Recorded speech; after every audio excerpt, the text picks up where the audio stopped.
बंदर के गले में घंटी। एक जंगल के किनारे एक गांव बसा हुआ था।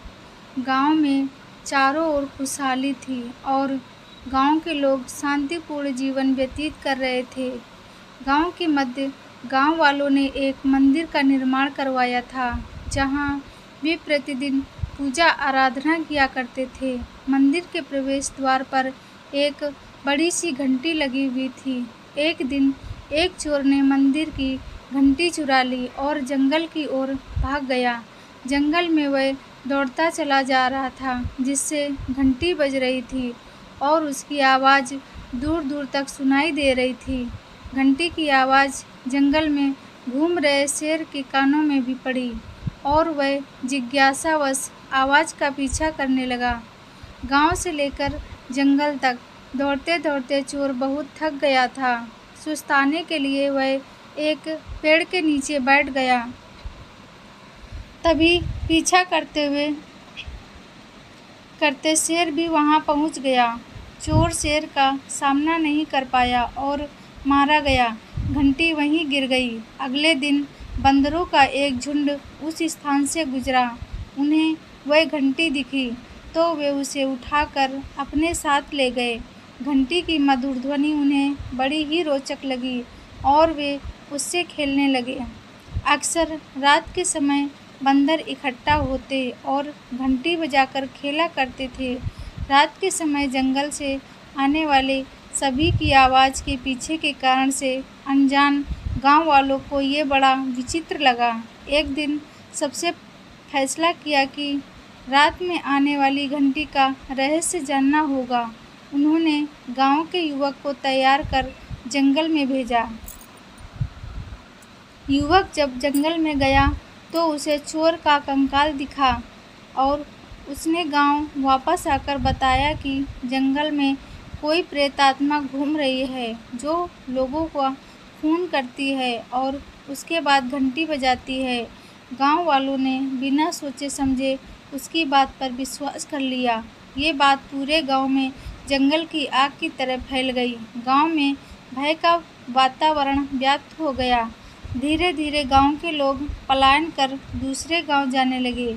जब राज्य के राजा को यह बात पता चली कि उसके राज्य के एक गांव के लोग वहां से पलायन कर रहे हैं, तो उसने पूरे राज्य में मुनादी करवाई कि जो व्यक्ति जंगल में घूम रही प्रेत आत्मा को वहां से भगा देगा और घंटी की आवाज़ बंद कर देगा, उसे उचित पुरस्कार प्रदान किया जाएगा।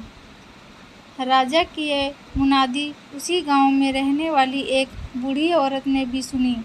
उसे विश्वास था कि प्रेत आत्मा की बात महज एक अफवाह है। एक रात वह अकेले ही जंगल की ओर निकल गई।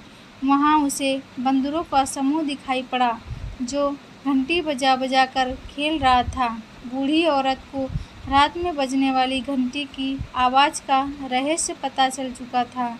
वह गांव वापस आ गई। उस रात वह आराम से अपने घर पर सोई और अगले दिन राजा से मिलने पहुंची। राजा को उसने कहा, महाराज, मैं जंगल में भटक रही प्रेत आत्मा पर विजय प्राप्त कर सकती हूँ और उसे वहाँ से भगा सकती हूँ। उसकी बात सुनकर राजा बड़ा प्रसन्न हुआ। बूढ़ी औरत बोली, महाराज, प्रेत आत्मा को नियंत्रण में लाने के लिए एक पूजा आयोजित करनी होगी और उसके लिए मुझे कुछ धन की आवश्यकता पड़ेगी।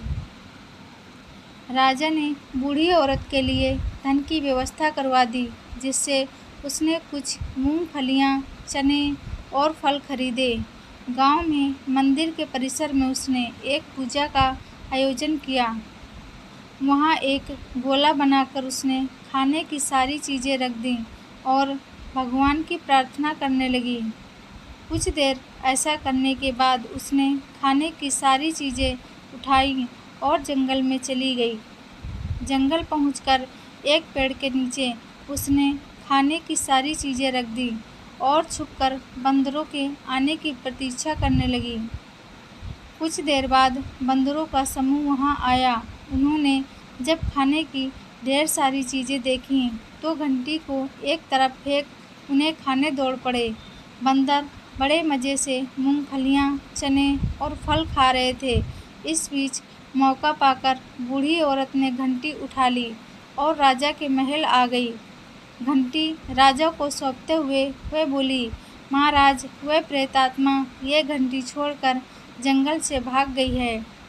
गांव वालों को अब डरने की कोई आवश्यकता नहीं है। राजा बूढ़ी औरत की बहादुरी से बहुत प्रसन्न हुआ। उसने उसे पुरस्कार देकर विदा किया। उस दिन के बाद से गांव वालों को कभी घंटी की आवाज़ सुनाई नहीं दी और वो फिर से खुशी खुशी रहने लगे। सीख: बिना सोचे समझे किसी भी निर्णय पर नहीं पहुंचना चाहिए। बुद्धिमानी से हर समस्या का समाधान निकाला जा सकता है। तो दोस्तों, कैसी लगी कहानी? ऐसी ही कहानियाँ सुनने के लिए अगर चैनल पर नए हैं तो चैनल को ज़रूर सब्सक्राइब कर लें। वीडियो को लाइक और शेयर करें। Thank you.